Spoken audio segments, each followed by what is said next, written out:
Mari kita berdoa. Bapa kami sungguh berterima kasih atas kasih setiamu yang besar itu Tuhan. Keagunganmu yang sungguh melayakkan kami untuk kami menghadap Engkau. Pada pagi hari ini Tuhan kami akan mendengarkan firman Tuhan. Berkati kami ya Tuhan untuk siap mendengarkan firman-Mu. Bukakan mata dan hati kami supaya kami bisa mengerti akan isi hati Tuhan. Kau pakai hamba-Mu yang penuh dengan kelemahan dan keterbatasan ini Bapa. Pakailah ia menjadi alat untuk menyampaikan berita firman-Mu. Kami berdoa ya Tuhan, karena kami siap untuk mendengar. Di dalam nama Tuhan kami Yesus Kristus kami berdoa. Amin. Shalom. Selamat pagi Bapak Ibu jemaat yang terkasih. Saya bersyukur karena diberikan kesempatan untuk boleh membawakan firman Tuhan pada pagi hari ini. Ya, satu kesempatan yang luar biasa bagi saya sebagai mahasiswa. Dan mari bersama kita akan merenungkan satu bagian firman Tuhan. Nah, tema yang diberikan kepada kami, kepada saya di dalam merenungkan kebenaran firman ini adalah doa Abraham. Negosiasi dalam tanda tanya. Mari bersama saya mau ajak kita sama-sama untuk kita merenungkan satu bagian firman Tuhan yang terdapat di dalam Kejadian. Pasal yang ke-18 ayat yang pertama. Ayat yang ke-16 sampai ayat yang ke-33. Kejadian pasal yang ke-18 ayat yang ke-16 sampai ayat yang ke-33. Jika sudah dapat saya akan bacakan untuk kita sekalian. Demikian firman Tuhan. Lalu berangkatlah orang-orang itu dari situ dan memandang ke arah Sodom. Dan Abraham berjalan bersama-sama dengan mereka untuk menghantarkan mereka. Berpikirlah Tuhan, apakah aku akan menyembunyikan kepada Abraham apa yang hendak kulakukan ini? Bukankah sesungguhnya Abraham akan menjadi bangsa yang besar serta berkuasa, dan oleh dia segala bangsa di atas bumi akan mendapat berkat? Sebab aku telah memilih dia supaya diperintahkannya kepada anak-anaknya dan kepada keturunannya supaya tetap hidup menurut jalan yang ditunjukkan Tuhan dengan melakukan kebenaran dan keadilan. Dan supaya Tuhan memenuhi kepada Abraham apa yang dijanjikannya kepadanya. Sesudah itu berfirmanlah Tuhan, sesungguhnya banyak keluh kesah orang tentang Sodom dan Gomora, dan sesungguhnya sangat berat dosanya. Baiklah aku turun dan melihat apakah benar-benar mereka telah berkelakuan seperti keluh kesah orang yang telah sampai kepadaku atau tidak.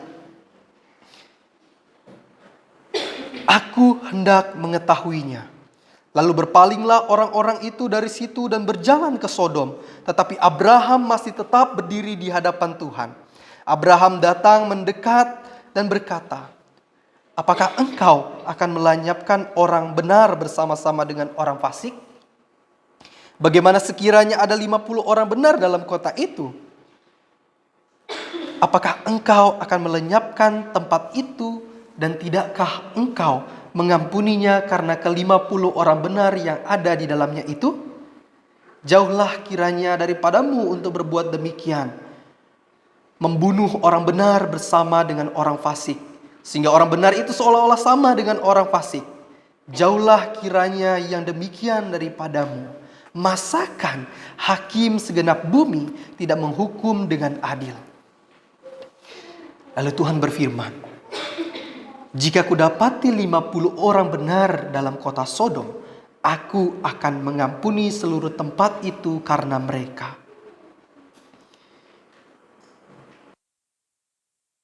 Abraham menyahut, sesungguhnya aku telah memberanikan diri berkata kepada Tuhan, walaupun aku debu dan abu, sekiranya kurang 5 orang dari ke-50 orang benar itu, apakah engkau akan memusnahkan seluruh kota itu karena yang 5 itu? Firman-Nya, aku tidak memusnahkannya jika kudapati 45 di sana.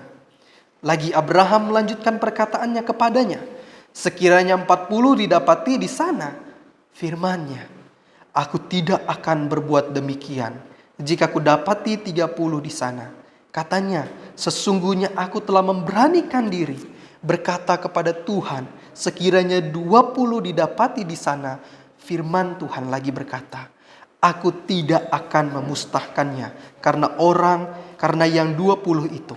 Katanya, janganlah kiranya Tuhan murka kalau aku berkata lagi sekali ini saja.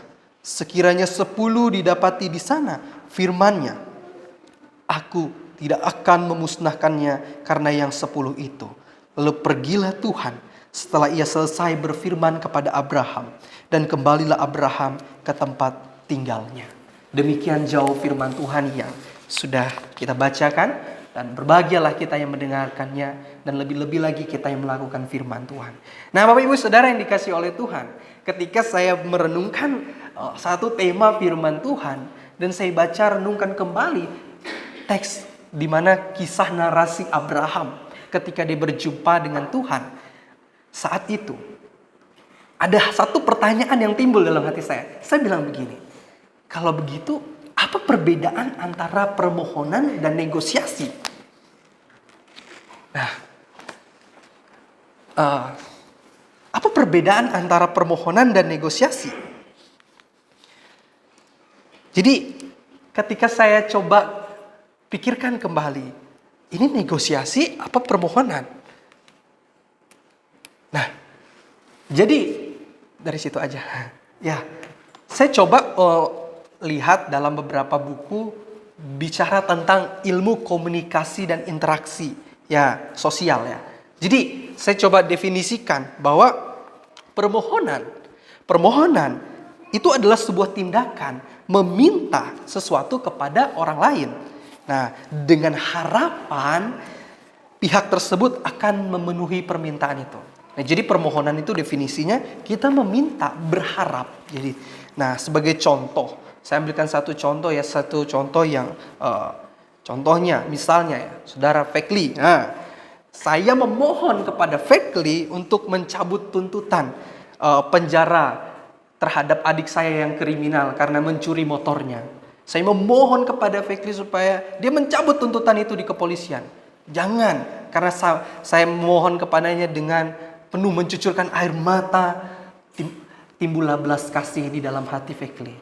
Ya, karena dia juga cinta Tuhan, ada belas kasih itu, dan dia menerima permohonan saya. Akhirnya adik saya keluar. Nah, itu sebagai contoh sederhananya. Nah, permohonan ini kalau memang kita lihat pendekatannya itu dia pasif, sifatnya pasif, karena bergantung kepada kebaikan pihak lain ini ketika kita memohon, begitu. Dan kedua, negosiasi. Nah, negosiasi ini adalah sebuah proses yaitu di mana ada dua pihak atau lebih yang berkomunikasi untuk mencapai yang namanya kesepakatan bersama. Dan pasti tujuannya bukan hanya untuk salah satu pihak, tapi untuk saling menguntungkan antara dua pihak, antara saya yang bernego dan dia yang dinego. Nah, itu negosiasi. Maka kalau saya ambil contoh, sebagai contohnya seorang karyawan, dia bernegosiasi dengan bosnya. Dia nego supaya gajinya dinaikin. Nah, gajinya dinaikin, tetapi dengan satu dia berikan janji, saya akan bekerja lebih baik. Tapi saya mohon gaji saya dinaikin. Nah, jadi ada timbal balik, ada saling menguntungkan. Itu dua definisi yang coba saya pahami lebih baik dan saya coba kaitkan dalam konteks cerita narasi Abraham ini ketika dia berjumpa dengan Tuhan. Nah, kembali ke dalam konteks daripada firman Tuhan hari ini, Bapak Ibu Saudara, kita bisa melihat bahwa di dalam narasi Abraham ini, ya ketika dia bicara dengan Tuhan, pendekatan yang dibagikan kepada kita adalah dalam bentuk narasi. Narasi itu dalam bentuk cerita. Jadi dalam bentuk cerita ketika Tuhan Allah berjumpa dengan Abraham. Nah, di dalam narasi ini adalah Abraham itu di dalam bagian pasal 18 bagian awal itu, Bapak Ibu Saudara, dalam bagian pasal bagian awal itu di ayat 1 sampai ayat yang ke-15 itu bicara soal hal yang lain. Bicara soal apa? Soal bagian di mana Tuhan itu mengingatkan lagi janji Tuhan kepada Abraham bahwa nanti pada waktunya tiba Tuhan akan mengaruniakan dia seorang anak meskipun usianya udah lanjut. Itu janji Tuhan samanya. Nah, makanya dalam posisi seperti itu Tuhan datang kepada Abraham dan Tuhan bilang, nanti waktunya aku datang lagi, kamu akan kukaruniakan anak. Itu konteks cerita pertama di dalam pasal 18 ini. Nah, yang kedua di dalam bagian ini yang menjadi titik fokus kita, hal menarik yang dapat kita lihat Bapak Ibu Saudara. Di sini menceritakan bahwa di ayat yang ke-16 sampai ayat yang ke-33 ini kalau kita baca secara fokus, nah di situ mau mencoba kepada kita, mau menjelaskan kepada kita tentang cerita yang berbeda. Cerita tentang apa? Ketika malaikat-malaikat itu memalingkan wajahnya, mereka melihat kepada arah Sodom dan Gomora. Itu udah hal lain lagi, bukan lagi tentang janji, tetapi ada cerita lain lagi. Dan posisinya Abraham saat itu, Abraham masih di depan rumahnya, masih di sana, masih di dekat rumahnya. Dan di sana malaikat-malaikat itu mengarahkan pandangannya, Abraham pun masih di situ. Jadi ketika malaikat-malaikat itu mau melihat ke arah Sodom dan Gomora, pada saat itu Tuhan masih bersama dengan Abraham di tempat Abraham tinggal. Nah, di sana dikatakan di ayat yang ke-17, ayat yang ke-18, berpikirlah Tuhan ketika posisinya sedang Abraham di situ, Tuhan di situ. Apakah aku akan menyembunyikan kepada Abraham apa yang hendak kulakukan ini? Bukankah sesungguhnya Abraham akan menjadi bangsa yang besar serta berkuasa, dan oleh dia segala bangsa di atas bumi akan mendapat berkat. Bapak Ibu, saya coba cerna ini. Maksud apa kata-kata Tuhan? Dia Allah dan Abraham itu seorang manusia. Ketika dia mengatakan, haruskah aku bersembunyi? Apakah itu menunjukkan bahwa ada sebuah yang namanya relasi? Ada sebuah yang namanya persahabatan yang dibangun. Karena dalam hal ini ketika Tuhan mau menghancurkan Sodom dan Gomora, ketika dia masih memalingkan wajahnya kepada kota itu, Tuhan bilang, haruskah aku bersembunyi? Dan itu menandakan bahwa ada relasi yang dekat antara Abraham dengan Allah. Dan memang saat itu Tuhan telah memilih Abraham. Tuhan pilih Abraham untuk menjadi sahabatnya. Dan disitulah yang saya coba renungkan kembali. Oh ya, Tuhan memilih Abraham. Dan di situ dia tekankan lagi. Dia tekan lagi di dalam ayat yang ke-19a di situ. Sebab aku telah memilihnya. Jadi Tuhan sendiri yang memilih Abraham untuk menjadi sahabatnya. Dan disitulah penekanannya. Oh, ketika Tuhan bilang, haruskah aku bersembunyi? Ini menunjukkan bahwa Tuhan itu sudah menjadikan Abraham itu sebagai sahabatnya. Menjadikan dia ada relasi yang mereka bangun yang dalam di situ. Makanya Tuhan bilang, haruskah aku bersembunyi? Enggak, tapi Tuhan justru mau Abraham tahu apa yang akan dia lakukan. Nah, itu menggambarkan adanya relasi antara Abraham. Ketika dia berdialog dengan Tuhan itu aja menggambarkan relasi dia dengan Tuhan ada. Gitu. Dan saat itu apalagi Tuhan merencanakan sesuatu dan dia mau beritahu Abraham. Dan menariknya lagi Bapak Ibu, kalau kita lihat di ayatnya yang ke-19 itu, di sana dikatakan bahwa ada perintah Tuhan di situ kepada Abraham. Ada perintah Tuhan kepada Abraham supaya apa? Supaya Abraham itu tetap hidup menurut jalan yang ditunjukkan Tuhan. Dan bukan hanya untuk dia, tetapi untuk dia sampaikan juga kepada penerus-penerusnya, generasi-generasinya, anak-anaknya, anak cucunya. Pertama Tuhan mau dia apa? Tetap hidup menurut jalan yang ditunjukkan Tuhan. Artinya saya bisa katakan Tuhan mau supaya Abraham taat sama dia. Dan yang kedua Tuhan perintahkan supaya dia melakukan kebenaran dan keadilan. Mungkin terlihat abstrak ketika dia bilang Tuhan mau supaya dia melakukan kebenaran dan keadilan. Tetapi saat Tuhan ngomong demikian, sebenarnya Tuhan sedang mau menunjukkan apa sih bentuk dari kebenaran dan keadilan itu. Nah, itulah Bapak Ibu secara khusus ayat 19 ini dalam beberapa buku yang saya coba juga baca dan renungkan. Di situ ayat 19 ini menunjukkan dengan jelas bagaimana adanya kasih karunia dan hukum itu bekerja sama. Maksudnya keadilan itu bekerja sama dengan kasih karunia. Karena hukum itu dibuka dengan mulainya kasih karunia. Adanya kasih karunia, makanya Tuhan menetapkan adanya hukum, perintah, adanya keadilan, adanya penghakiman.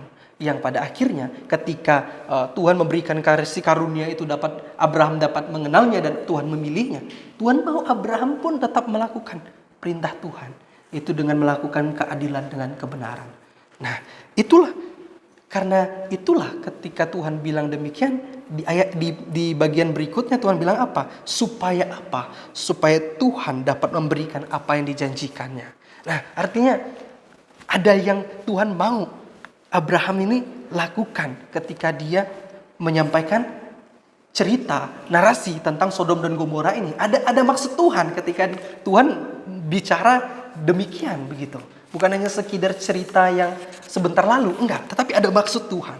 Nah, makanya saya coba baca lagi pelan-pelan ayat 20 sampai bagian yang ketiga itu. Nah, itu kembali lagi lebih dalam lagi. Itu dialognya tentang apa? Dialognya tentang Tuhan dengan Abraham udah bahas tentang kota Sodom dan Gomora yang awalnya Tuhan cuman memandang dan Tuhan bilang, haruskah aku bersembunyi? Haruskah aku bersembunyi? Dan Tuhan sampaikan perintahnya. Tuhan mau kamu itu taat dan melakukan kebenaran dan keadilan. Nah, ini coba saya gambarkan dialognya itu ya, ada dua bagian. Nah, pertama di situ ayat 20-21 itu Tuhan tunjukkan bahwa ini di Sodom dan Gomora itu dia bilang sesungguhnya banyak keluh kesah orang tentang Sodom dan Gomora dan sungguh berat dosanya. Tuhan sendiri yang bilang begitu. Kenapa? Karena Tuhan sendiri dengar seruan orang-orang yang di Sodom tentang kejahatan yang terjadi di sana. Dan ini yang menarik lagi Bapak Ibu, yang menjadi suatu ada juga pertanyaan-pertanyaan teologis. Baiklah aku turun untuk melihat apakah benar-benar mereka telah berkelakuan seperti keluh kesah orang yang telah sampai kepada aku atau tidak. Aku hendak mengetahuinya. Nah, ini kalau disalah tafsirkan, bisa orang pelesetkan bilang begini, katanya Tuhan maha hadir, katanya Tuhan maha tahu. Gitu. Ada pandangan-pandangan yang mempertanyakan itu. Tetapi sebetulnya salah satu teolog yang saya coba baca juga dalam bukunya yang membahas tentang kitab Kejadian. Di situ bilang apa? Dia menekankan bahwa pernyataan itu ayat 20 sampai 21 itu, pernyataan itu tidak boleh dianggap sebagai kompromi tentang apa sifat-sifat Tuhan seperti kemahadirannya, kemahatauannya. Kita nggak bisa kompromikan itu. Kayak pertanyaan saya bilang tadi, apakah berarti Tuhan tidak maha tahu dong? Nggak bisa dipertanyakan seperti itu karena Tuhan sendiri loh yang menyatakannya dan Tuhan sendiri yang ngomong dalam bentuk story kepada Abraham karena Tuhan punya maksud sendiri begitu. Bukan berarti Tuhan tidak tahu, Tuhan tahu, tapi Tuhan sendiri mau melihat langsung saat itu. Nah, makanya salah satu teolog juga bilang ini bukan maksud daripada Tuhan itu kompromi dan dengan sifat-sifatnya yang kemahatauannya itu, bukan. Tetapi justru apa? Situasi ini memberikan penegasan tentang sifat Allah itu. Bahwa Allah itu dia penuh kasih karunia. Dia penuh dengan pengampunan. Dia penuh dengan anugerah yang besar. Tetapi juga Tuhan itu adil. Tuhan itu adil dalam hukum-hukumnya. Dalam perintah-perintahnya. Pasti ada konsekuensi ketika kita tidak taat. Begitu. Nah, makanya dalam perikop berikutnya ini, kalau kita lihat di pasal 19, Tuhan udah hukum Sodom dan Gomora. Tuhan hukum dan Sodom Gomora.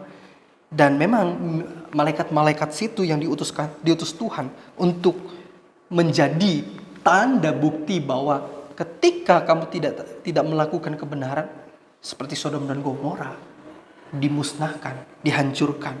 Dan itulah bentuk keadilan Tuhan. Nah, itu yang menjadi maksud Tuhan ketika dia menceritakan itu sama Abraham.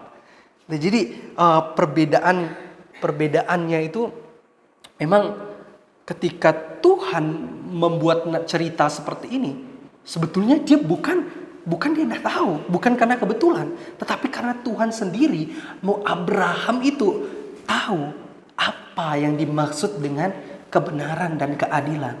Selain dia paham bahwa Tuhan itu maha kuasa, Tuhan itu maha hadir, Tuhan itu penuh anugerah, Tuhan mau tunjukkan bahwa Tuhan pun maha adil dan dia juga penuh dengan hukum-hukumnya dia penuh adil begitu.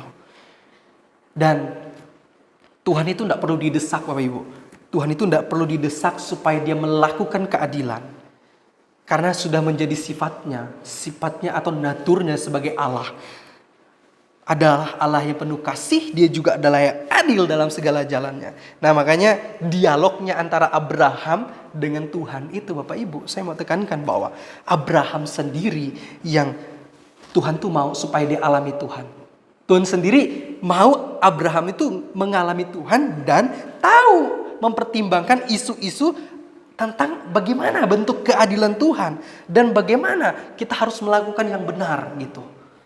Jadi tujuannya cerita ini adalah Tuhan mau Abraham belajar tentang bagaimana untuk bersikap, bertindak sebagai anak, sebagai manusia yang untuk hidup dengan adil, hidup dengan benar begitu. Itu tujuan Tuhan bagi Abraham. Nah, kemudian di bagian yang berikutnya di ayat yang ke-22 yang ketiga-tiga itu saya coba buat satu pertanyaan lagi. Nah, apakah Abraham di sini memohon atau bernegosiasi? Di dalam story-nya, ceritanya tadi yang berdialog dengan Tuhan itu, apakah Tuhan bernegosiasi? Apakah Abraham bernegosiasi dengan Tuhan begitu? Nah, kalau di posisi saat itu di ayat yang ke-23, lalu dua orang lainnya berangkat menuju kota Sodom, sedangkan Abraham dan Tuhan masih berdiri di tempat itu saling berhadapan. Jadi posisi mereka memang sedang lagi ngobrol begitu berdua antara Tuhan dengan Abraham dalam bentuk malaikat Tuhan.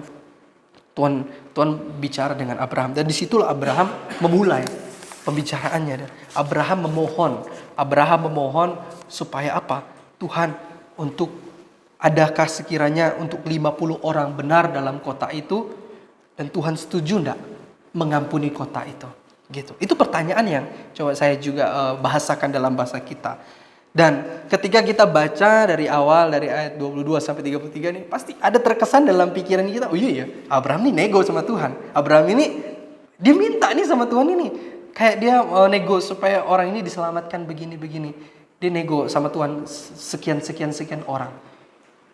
Ada terlintas pikiran seperti itu. Dan mungkin barangkali dalam hati kita, oh iya, mudah dikatakan bahwa sebenarnya dialog atau doa ini adalah proses tawar-menawar.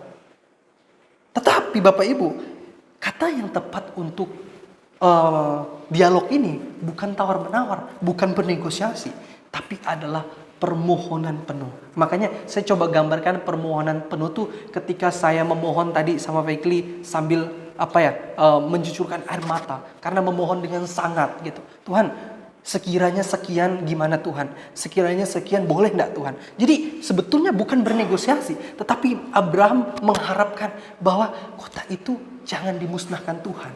Makanya dia mencoba mengupayakan dalam dialog itu, dia bilang dari 50 ke 45, 40, dari 50, 45, 40, nah sampai 10 yang paling kecil. Dan bahkan itu kurang dari 10 Bapak Ibu Saudara.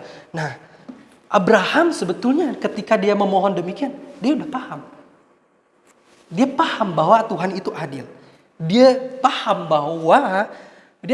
bahwa di situ Tuhan itu adalah Allah yang betul-betul adil. Dan juga dia penuh belas kasih karunia. Dan situ Abraham belajar Tuhan itu adil dan penuh kasih karunia. Makanya dia memberanikan diri untuk bicara demikian dengan Tuhan. Sebenarnya kalau tidak ada relasi yang dekat begitu, mana ini Tuhan dengan manusia.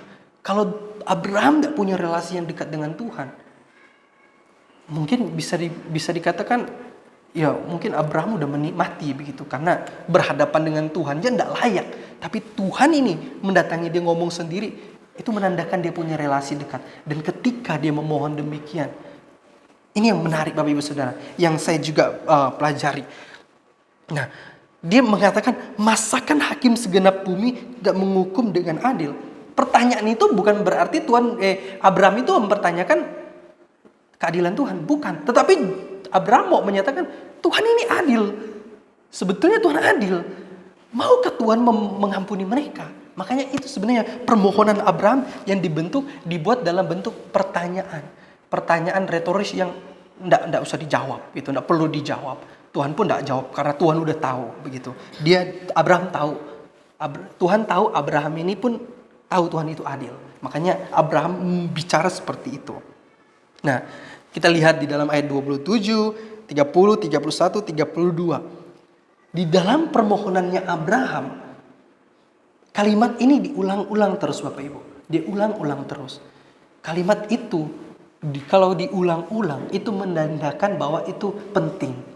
Penekanannya sangat-sangat penting. Ada maksud yang betul-betul penting di situ. Nah, di dalam dia memohon kepada Tuhan tentang kota Sodom dan Gomora itu. Nah, Abraham sadar dia ini siapa. Dia ini memiliki kesadaran. Makanya dia bilang, sesungguhnya aku telah memberanikan diri berkata kepada Tuhan. Itu yang kata yang di bagian berikutnya. Itu di situ di ayat yang 27 dibilang, Sesungguhnya aku telah memberanikan diri berkata kepada Tuhan. Dengan satu kesadaran dia bilang, walaupun aku debu dan abu. Wow, itu bagian yang buat saya pribadi berhadapan dengan Tuhan, pasti dengan gemetar dan bicara demikian dengan Tuhan. Wow, Abraham betul-betul memahami. Dia tidak lancang ketika dia berdialog dengan Tuhan. Bicara, ngobrol dengan Tuhan. Dia sadar bahwa dia itu manusia yang adalah debu dan abu. Dan ini bagian daripada yang mau menjadi sebuah yang namanya elemen doa. Elemen doa. Bagaimana ketika kita berdialog dengan Tuhan di dalam doa, ada elemen yang dasar yang penting untuk kita sadari. Bahwa siapa kita di hadapan Tuhan. Abraham sendiri yang punya relasi dengan Tuhan, dia bilang, walaupun aku debu dan abu. Dia sadar bahwa dia itu bukan siapa-siapa Tuhan, tapi Tuhan pilih dia. Dan ketika dia memohon untuk Sodom dan Gomora juga, dia sadar bahwa dia itu bukan siapa-siapa. Nah, itu Bapak Ibu Saudara. Disitulah kita melihat bahwa ada kerendahan hati. Ada kerendahan hati seorang Abraham. Bukan hanya dengan kerendahan hati, tetapi dengan sikap hormatnya. Dengan sikap hormatnya, dengan tutur katanya. Dia berdialog dengan Tuhan. Dan bahkan dengan berhadapan dengan Tuhan. Gambarannya pasti dia sangat sopan. Dia sangat sopan sekali dengan bicaranya. Dia hati-hati. Pasti dia sangat-sangat ramah ketika kita gambarkan demikian. Dia berbicara dengan Tuhan. Karena dialognya itu akhirnya itu mendatangkan suatu berkat bagi kerabatnya, Lot, yang ketika posisinya memang di Sodom dan Gomora. Tetapi bukan hanya Lot yang waktu itu diselamatkan, tapi beberapa orang yang ada di situ ikut selamat. Nah, itulah yang betul-betul saya juga wow, iya gitu ya. Tuhan yang penuh belas kasih dan penuh kasih karunia itu. Penuh sabar, dia bilang sama Abraham ketika Abraham memohon terus, kayak ibaratnya ya anak memohon sama bapaknya untuk meminta sesuatu, dan dengan sabar bapaknya itu, walaupun bapaknya tahu sebetulnya tidak perlu gitu, ini nggak bisa begini begitu, tapi anaknya memohon terus, akhirnya bapaknya pun memberikan. Nah, itu gambarannya yang demikian betul-betul Tuhan bilang, ya, aku tidak akan memusnahkannya. Dari 50 sampai 10 jawaban Tuhan tetap ya. Dia katakan ya sama Abraham. Nah, Bapak Ibu Saudara yang dikasih oleh Tuhan.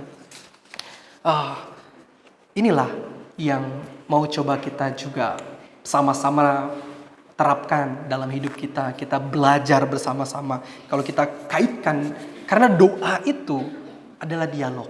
Doa itu bukan kata-kata yang kita rangkai indah, terus pokoknya indah, rangkai dan teratur, bukan.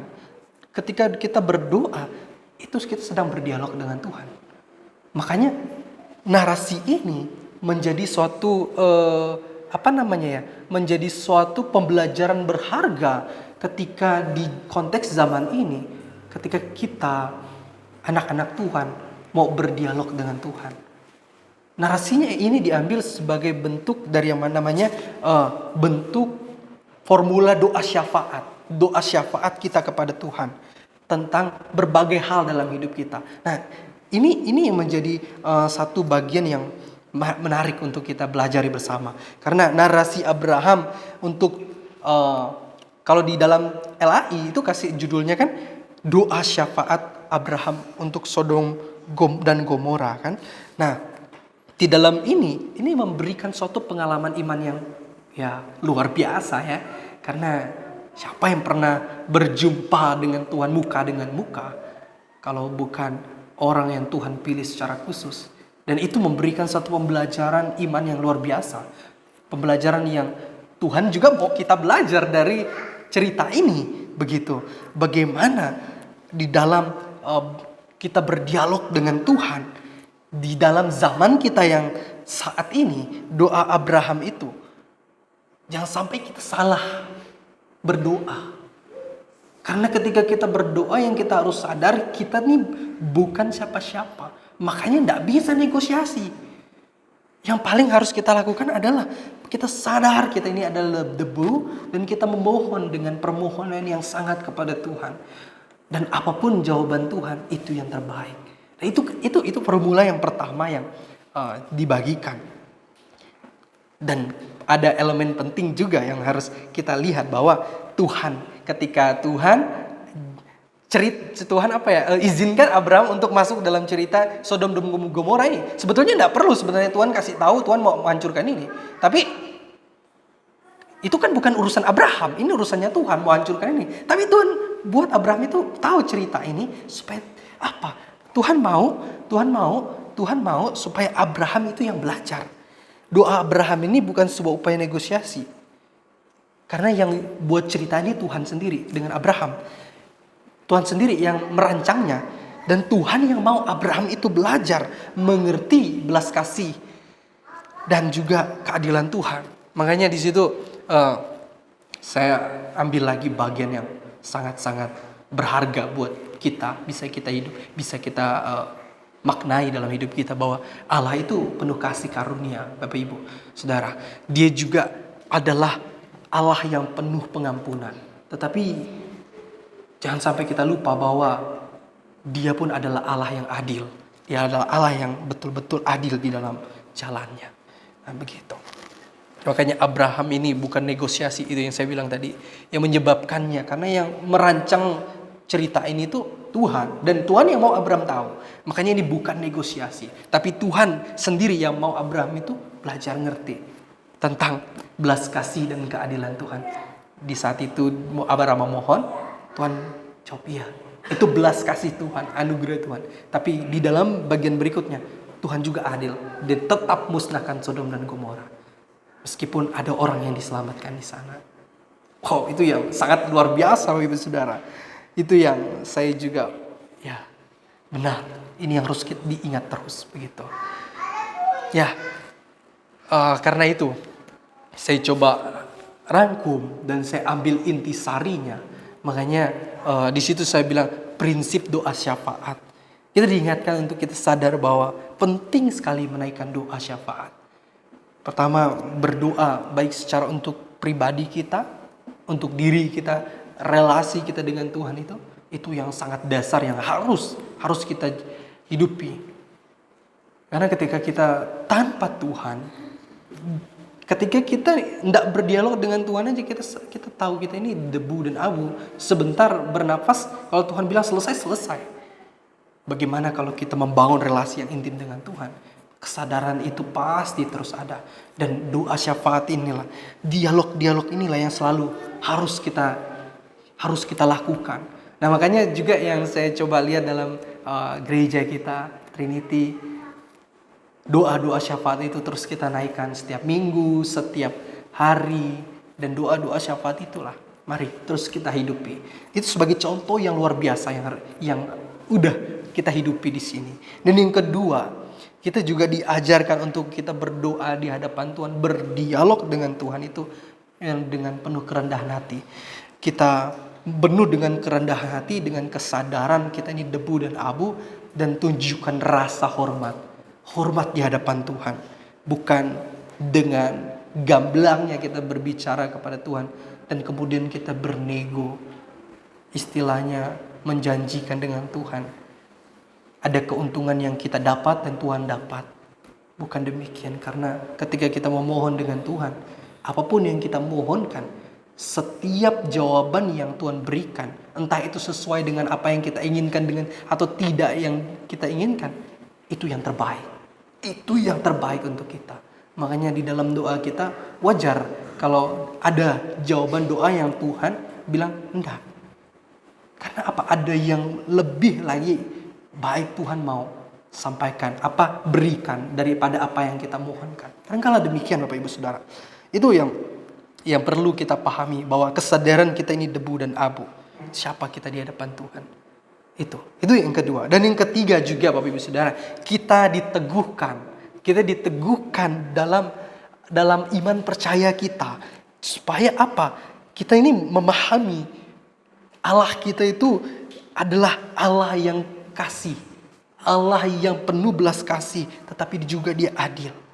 Nah, Abraham sendiri yakin Tuhan itu adalah hakim yang adil, dan dia tahu juga Allah itu penuh belas kasihan. Dan dia sudah lihat sendiri ketika dia memohon sama Tuhan dari 50 sampai 10, Tuhan jawab ya. Tetapi dia melihat sendiri juga Sodom dan Gomora akhirnya dimusnahkan. Itu bentuk daripada belas kasih Tuhan dan juga keadilan Tuhan. Nah, itu Bapak Ibu Saudara, bagian yang luar biasa yang perlu kita terapkan dalam hidup kita. Kadang-kala kita juga dalam berdoa, kita bisa ragu apakah doa-doa kita, apa yang kita naikkan di hadapan Tuhan.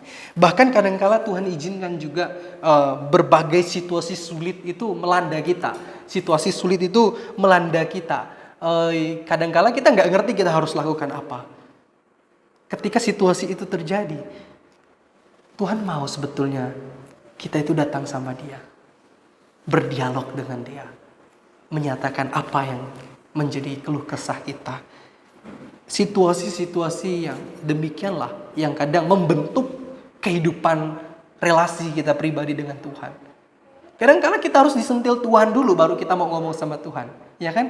Kadang-kala ketika kita udah nyaman dengan zona nyaman kita udah dengan penghasilan, mungkin dengan studi yang enak, dengan biaya sekolah, biaya makan yang enak, akhirnya kita lupa untuk kita berkomunikasi dengan Tuhan. Ya adalah berdoa itu pasti waktu makan gitu, waktu tidur.